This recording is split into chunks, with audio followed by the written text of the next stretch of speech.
여러분은 오늘 예배당에 들어오시면서 어떤 마음으로 오셨습니까? 예배당에 들어올 때 안내팀이 인사하고 환영하니까 같이 인사했죠. 또한 이 예배당 안으로 들어와서 찬양을 부르고 또 말씀을 지금 듣고 있습니다. 그런데 혹시 마음 한 곳에서는 그 누구에게도 말하지 못하는 아픔을 갖고 있지는 않습니까?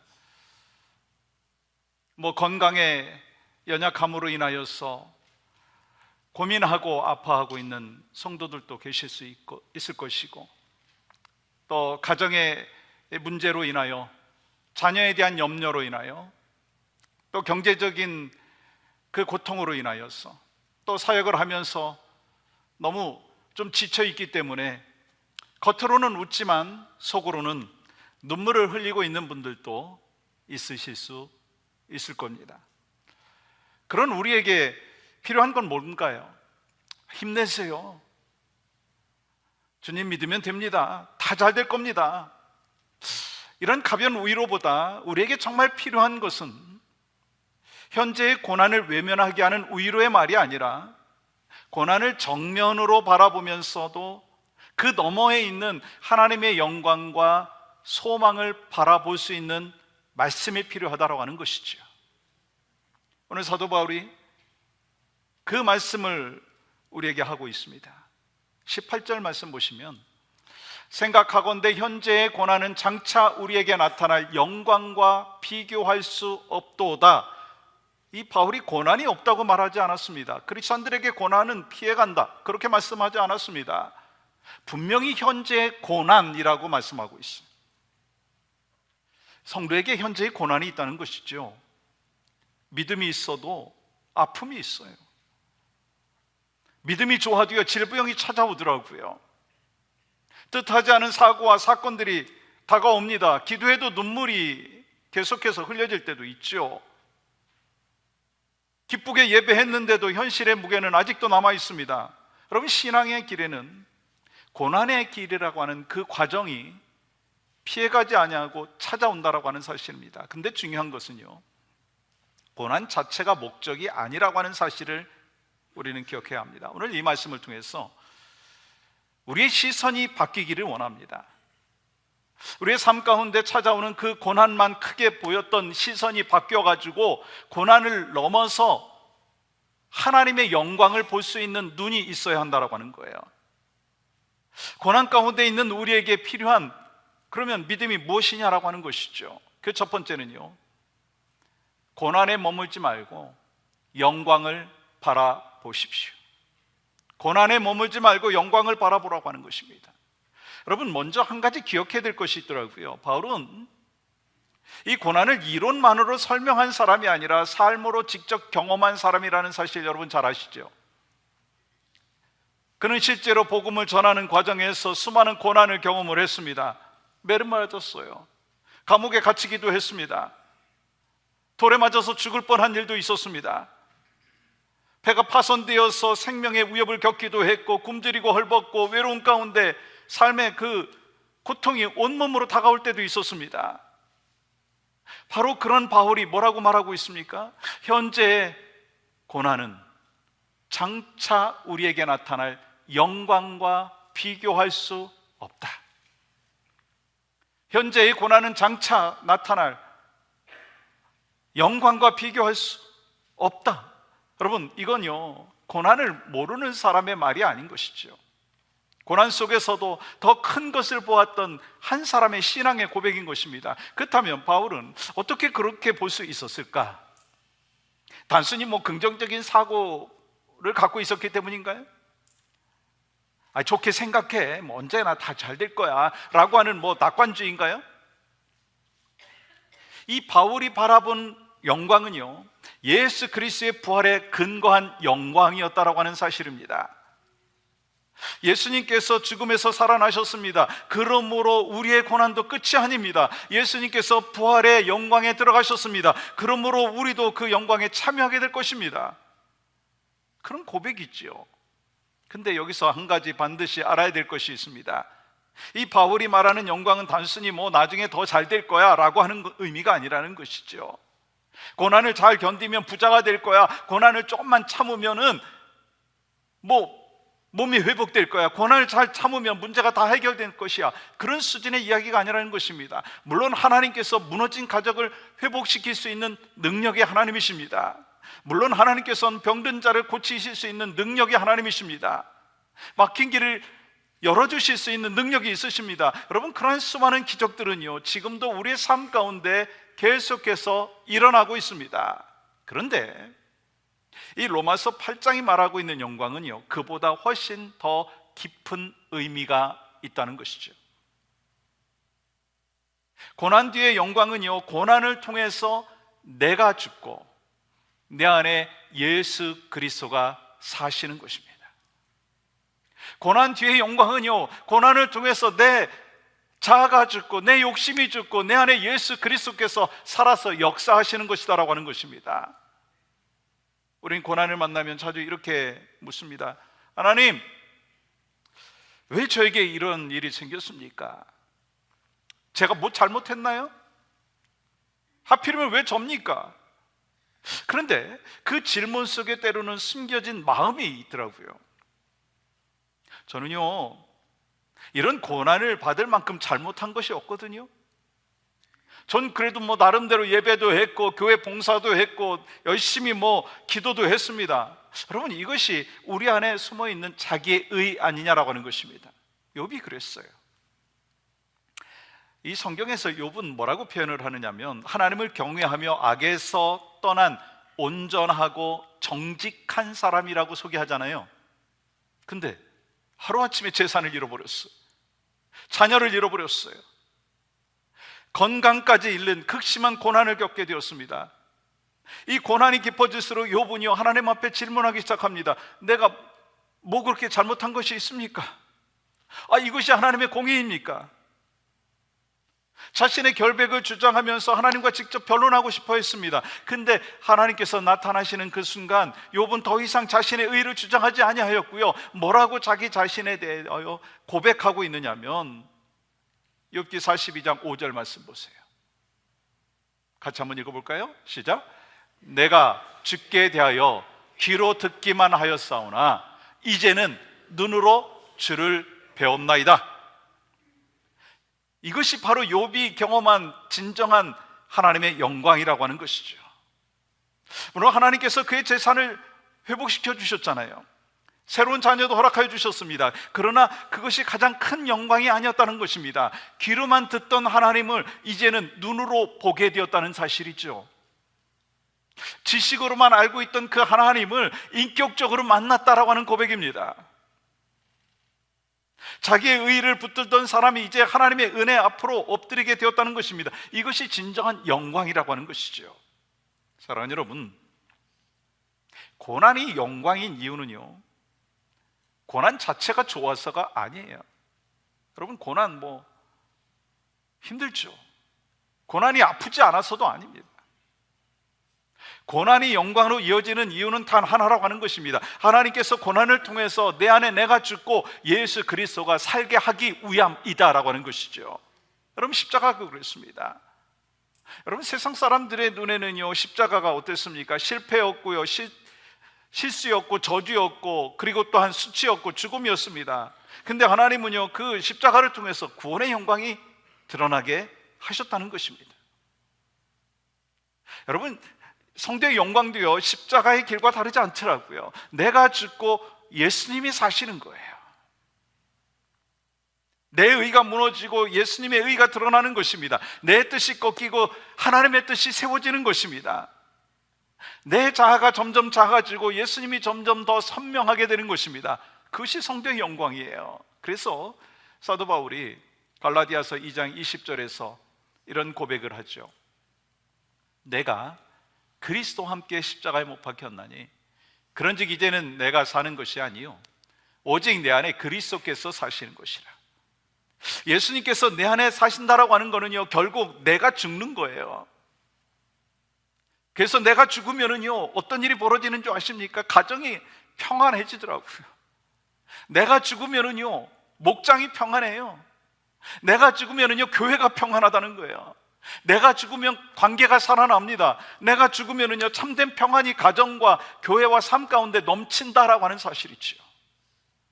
근데 내가 안 죽으면은요 분열이 있어요, 다툼이 있어요, 분쟁이 있어요, 고통이 있어요, 아픔이 있어요. 하나님 앞에 영광이 되지 않지 않습니까? 지난 한 주간 동안 여러분을 가장 힘들게 했던 문제가 무엇이었습니까? 한번 떠올려 보십시오. 여러분을 가장 힘들게 했던 그 문제, 그게 무엇이었습니까? 그리고 믿음으로 이렇게 한번 고백해 보십시오. 그 문제는 끝이 아닙니다. 주님이 예비하신 영광이 있습니다. 문제는 끝이 아니고 그 뒤에서 역사하시는 하나님의 영광이 있습니다. 처음에는요 그 고백이 실감나지 않을 수도 있습니다. 근데 그 고백이요 믿음이 되고 확신이 될 때 우리의 시선은 달라진다는 것입니다.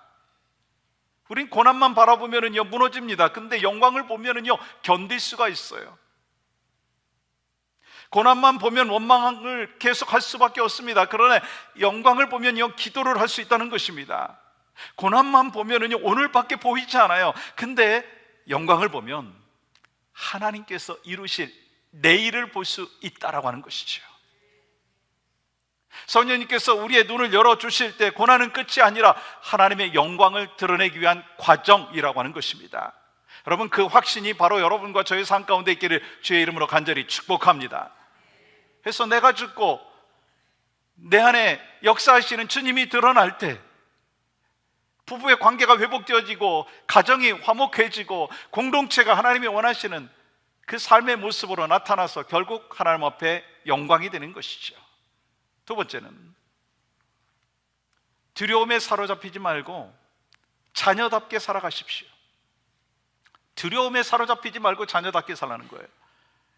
여러분, 고난 속에서 왜 우리는요 그렇게 쉽게 두려워하는가? 여러분, 고난이 찾아오면 얼마나 두려워요. 여러분, 그렇지 않습니까? 두렵죠. 왜 우리는 고난이 찾아올 때 두려워하는가? 우리는 고난이 찾아오면은요 문제보다 하나님의 마음을 먼저 의심해 버린다는 거예요. 하나님이 나를 버리신 건 아닐까? 내가 부족해서 버림받은 건 아닐까? 하나님이 나를 더 이상 사랑하지 않는 것은 아닐까? 여러분, 그런 의심이 있지 않습니까? 근데 로마서 8장 15절은요 우리의 두려움을 향하여 분명하게 이렇게 말하고 있습니다. 너희는 다시 무서워하는 종의 영을 받지 아니하고 양자의 영을 받았으므로 우리가 아빠 아버지라고 부르짖느니라. 여러분과 저는요 성도는 종의 영을 받은 사람이 아니라 하나님의 영, 양자의 영, 자녀의 영을 받은 사람이라고 하는 것입니다.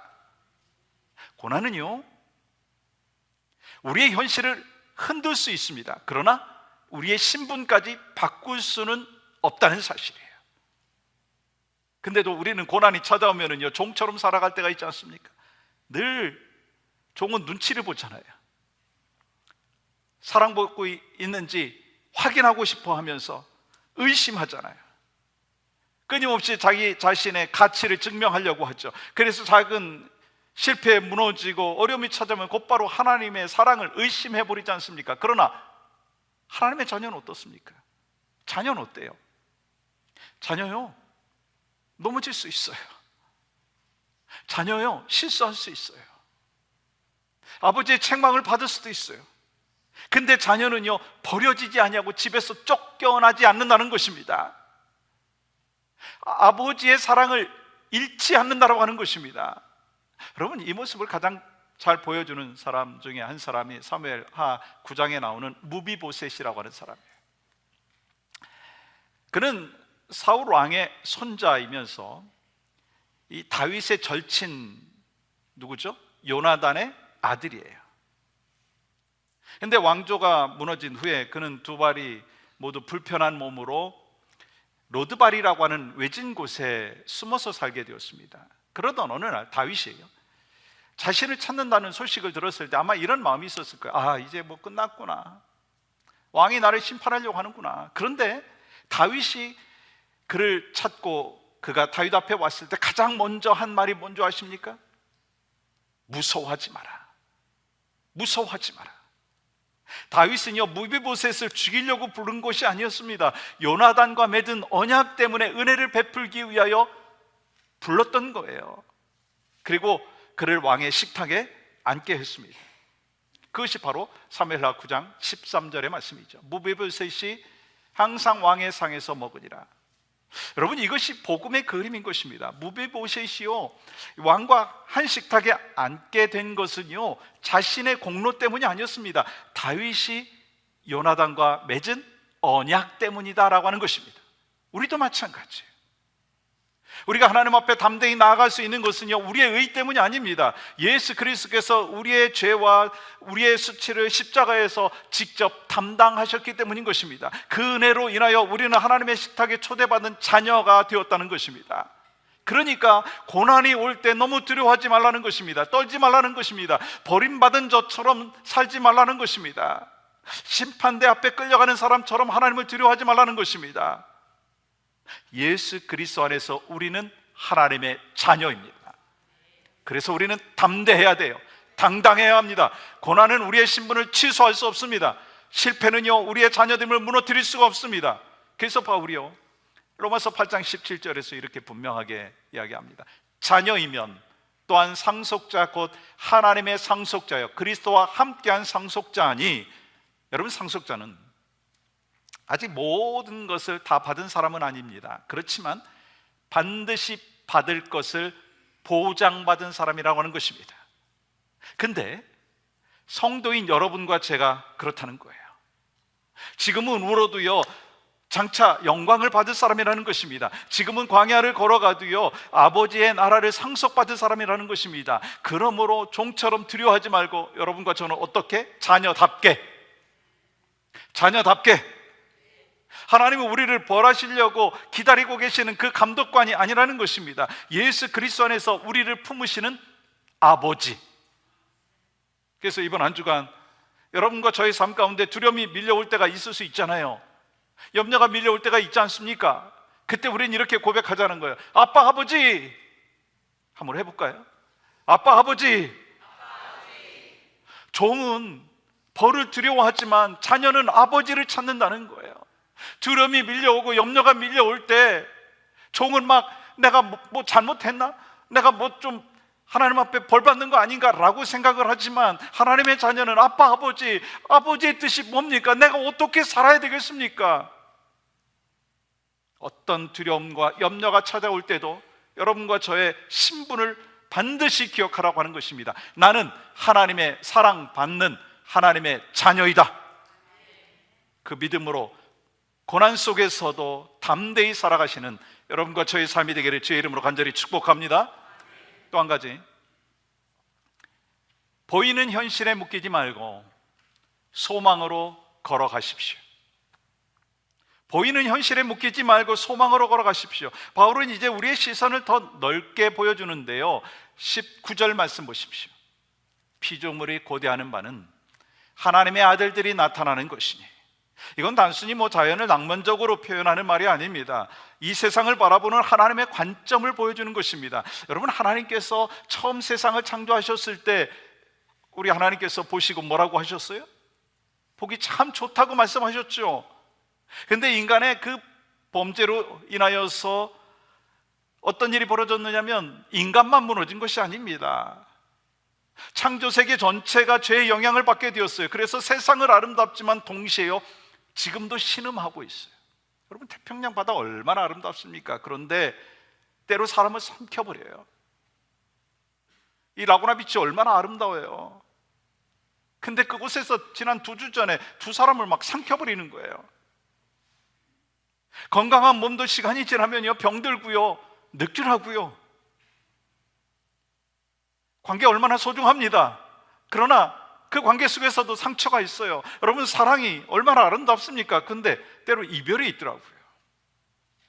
창조세계 전체가 회복을 기다리면서 신음하고 있다는 것입니다. 그런데 바울은요, 이 신음을 절망으로만 보지 않았다는 것입니다. 본문에서 이거를 뭐라고 표현을 했느냐면 해산의 고통이라고 얘기했어요. 여러분, 해산의 고통은 분명히 아픕니다. 제가 직접 경험하지 못했지만 정말 가장 큰 고통이 해산의 고통이라고 이야기하더라고요. 근데 그 고통의 끝은요, 죽음이 아니라 생명이라는 사실 아시죠? 해산의 고통은 죽음이 아니라 생명이고 탄생이고 기쁨이라는 것입니다. 저희 아내가 첫 아이를 낳을 때 진통이요 16시간 동안 있었어요. 요즘에는 주사 맞고 이렇게 좀 쉽게 나고 이렇게 고통이 좀 덜한데 옛날 다 그렇지 않으셨어요? 근데 16시간을 진통을 하니까 아이를 낳고 난 뒤에 이런 이야기를 하더라고요. 단호하게 둘째는 절대로 안 갖겠다고. 옆에서 지켜보던 저도 얼마나 고통이 심한지를 알고 있었기 때문에 뭐라고 얘기 못했죠. 근데 몇 년 지나니까요, 뭐라고 얘기 안 하냐면 둘째 낳겠대요. 16시간의 고통이 작아졌기 때문인가요? 그 고통보다 더 큰 기쁨을 이미 경험했기 때문인 것이죠. 성도의 고난도 마찬가지예요. 성도의 눈물은요, 절망의 눈물이 아니라 소망의 눈물입니다. 우리의 신음은요, 끝을 향하여 신음하는 것이 아니라 새하늘과 새 땅을 기다리는 신음이라고 하는 것입니다. 부활의 영광을 기다리는 신음입니다. 그래서 성도는 울지만 절망하지 아니하고 아프지만 포기하지 않습니다. 왜요? 소망이 있기 때문에. 오늘 본문 24절과 25절 말씀 보시면 이렇게 기록하죠. 같이 읽겠습니다. 시작. 우리가 소망으로 구원을 얻었음에 보이는 소망이 소망이 아니니 보는 것을 누가 바라리요? 만일 우리가 보지 못하는 것을 바라면 참음으로 기다릴지니라. 바울이 지금 여기서 중요한 말을 하고 있는데요, 보이는 소망은 소망이 아니다. 왜 보이는 소망이 소망이 아닙니까? 보이는 것을 결국 사라지지 않습니까? 돈 필요하더라고요. 건강 필요하지요. 성공한 자녀들도 참 감사한 일입니다. 자녀가 잘 되는 거 기쁜 일입니다. 근데 그것이 우리의 마지막 소망이 될 수는 없다는 거예요. 왜요? 돈이 있다가도 없어지더라고요. 건강은 항상 있는 것이 아닙니다. 성공을 했다고 하지만 오래 가지 않아요. 사람의 인정? 쉽게 변해요. 그래서 성도는 보이는 것에 인생을 걸지 않는다는 것입니다. 보이지 않지만 반드시 이루어질 하나님의 약속을 붙잡는 것입니다. 지금 눈에 보이지는 않아도 반드시 이루실 하나님의 영광을 바라보며 오늘을 살아가야 되는 거예요. 그런데 이 기다림이 쉽지 않은 이유가 있습니다. 왜 그럴까요? 세상이 계속해서 딴 얘기를 하고 있어요. 세상은 뭐라고 얘기합니까? 빨리 올라가야 된다, 더 성공해야 된다, 남보다 더 앞서야 된다, 정상까지 올라가야 된다. 세상은요, 인생을 산을 올리는 것으로 설명을 합니다. 그래서 뭐예요? 좋은 학교 가야 된다, 좋은 직장 가야 된다, 좋은 차 타야 된다, 좋은 집 사야 된다, 남보다 뒤처지면 안 된다, 정상에 올라가야 된다. 저요, 어릴 때부터 그 얘기 들었어요. 근데 저도 똑같이 얘기하고 있는 모습을 발견할 때가 있어요. 근데 여러분, 성경은 뭐라고 얘기합니까? 인생을 전혀 다르게 표현을 하고 있어요. 인생은요, 산을 정복하는 것이 아니라 광야를 지나가는 것이다. 인생은 PPT 보여주시죠. 산을 정복하는 것이 아니라 광야를 지나가는 것이다. 이진희 목사님의 책 광야를 읽다라고 하는 책에 보면 산과 광야의 차이를 이렇게 설명을 하고 있어요. 산에는 정상이 보입니다. 근데 광야는 끝이 잘 보이지 않습니다. 산에는 이 표지판이 있습니다. 근데 광야에는 길이 보이지 않을 때가 참 많습니다. 산은 혼자 올라갈 수 있습니다. 근데 광야는 혼자 들어가면 위험합니다. 여러분과 저희 인생은 산보다 광야에 훨씬 더 가깝다는 거예요. 그래서 광야 같은 인생에서는요, 자신의 능력보다 누구와 함께 가느냐가 더 중요하다는 사실이에요. 예수님께서도 우리보다 먼저 광야를 지나가셨어요. 그리고 십자가의 길을 끝까지 걸어가심으로 우리에게 생명의 길을 열어주셨습니다. 그러므로 우리가 걷는 광야에는 언제나 주님의 발자국이 먼저 있었어요. 여러분, 신앙생활도 그렇습니다. 예수 믿는 순간은요, 시작이지만은요, 그 이후의 삶은 주님과 함께 광야를 걸어가는 여정이라는 것이죠. 그래서 광야에서는요, 정상을 바라보면서 조급해하기보다는 오늘의 만나를 주시는 하나님을 신뢰하는 거예요. 오늘 또 구름기둥과 불기둥으로 인도하시는 하나님을 따라가는 것입니다. 오늘 또 하나님과 함께 걸어가는 믿음의 여정을 걸어가면서 믿음의 공동체 속에서 더불어서 하나님이 원하시는 그 삶을 살아가는 것입니다. 그래서 광야에서 가장 중요한 게 뭡니까? 길 대신 주님과 동행하는 거예요. 우리의 인생의 광야 가운데 가장 중요한 게 뭐냐면 길 대신 주님과 동행하는 것인 줄 믿습니다. 그래서 교회는 성공한 사람들이 모이는 곳이 아니에요. 교회는 광야 같은 길을 걸어가는 사람들이 함께 믿음의 공동체를 세워가는 곳입니다. 그래서 서로 붙들어주고 서로 위하여 기도해주고 서로 눈물을 닦아주고 함께 소망을 품어가는 것입니다. 여러분, 우리 과학자는요, 자신의 광야가 있어요. 여러분, 어떤 광야를 지나가고 있어요? 여기 시니어분들이 많이 계시는데 제가 연세가 드신 분들을 바라보면서 참 이 땅의 마지막 텀을 지나가는 것이 이렇게 힘들구나. 저희 어머니, 장인, 장모님 보니까 정말 광야를 지나가고 계세요. 어떤 분은 자녀의 광야를 지나가고 계신 분도 계시고, 어떤 분은 관계의 광야를 지나가고 계신 분도 계시고, 경제적인 광야를 지나가는 분도 계시고, 또 사역을 하면서 사역도 광야다라고 생각하실 수 있습니다. 근데 광야는요, 버려진 장소가 아니라고 하는 사실을 기억하시기 바랍니다. 광야는 하나님이 우리를 만나주시는 자리라고 하는 것입니다. 광야는 내가 원하는 길을 걸어가는 그 과정 가운데 보이지 않을 때에도 주님이 길 되심을 배우는 시간이라고 하는 것입니다. 그래서 광야 같은 우리의 인생을 한번 바라보면서 지난 한 주간 동안 제가 이 찬양을 여러 번 들었어요. 광야를 지나며.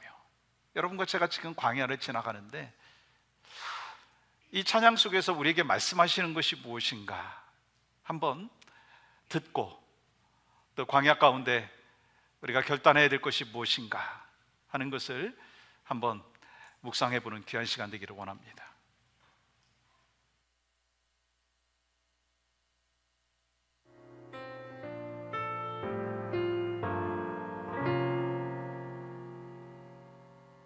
왜 나를 깊은 어둠 속에 홀로 두시는지, 어두운 밤은 왜 그리 길었는지,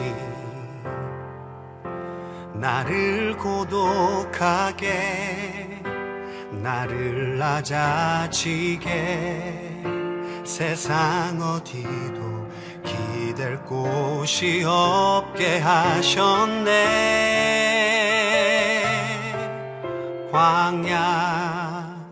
광야에 서 있네.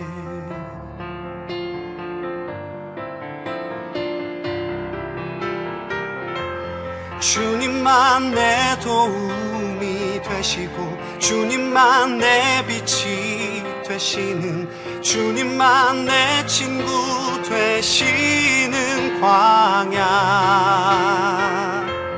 주님 손 놓고는 단 하루도 살 수 없는 곳, 광야.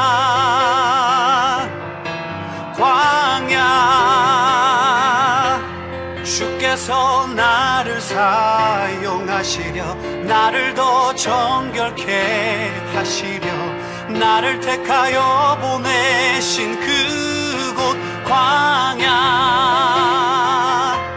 성령이 내 영을 다시 태어나게 하는 곳 광야. 광야. 광야에 서 있네.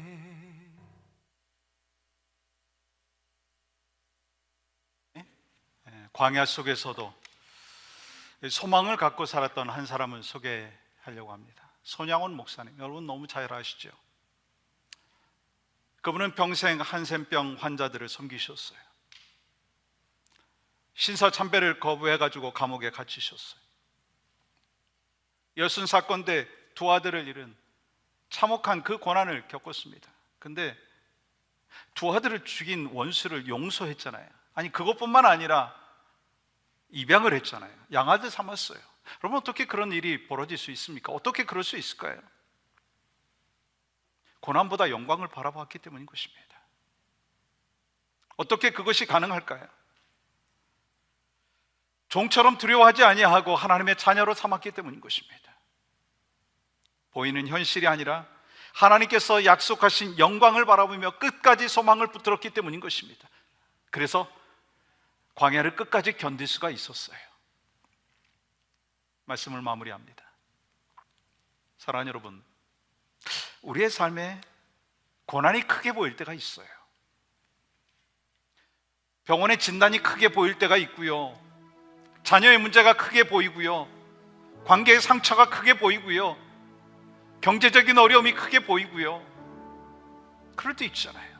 근데 하나님의 말씀은 분명히 이렇게 선언합니다. 현재의 고난은 장차 우리에게 나타날 영광과 비교할 수 없다. 그러니까 고난만 바라보지 마시고 영광 바라보는 여러분과 제가 되기를 간절히 소망합니다. 두려움 가운데 종처럼 살아가는 자가 아니라 아버지의 자녀답게, 하나님의 자녀답게 살아가기를 간절히 소망합니다. 보이는 현실에 너무 묶여있지 마십시오. 소망으로 걸어가는 여러분과 저의 삶이 되기를 간절히 소망합니다. 광야의 끝에는 무엇이 있습니까? 가나안이 있어요. 그것이 바로 여러분과 저의 인생의 여정입니다.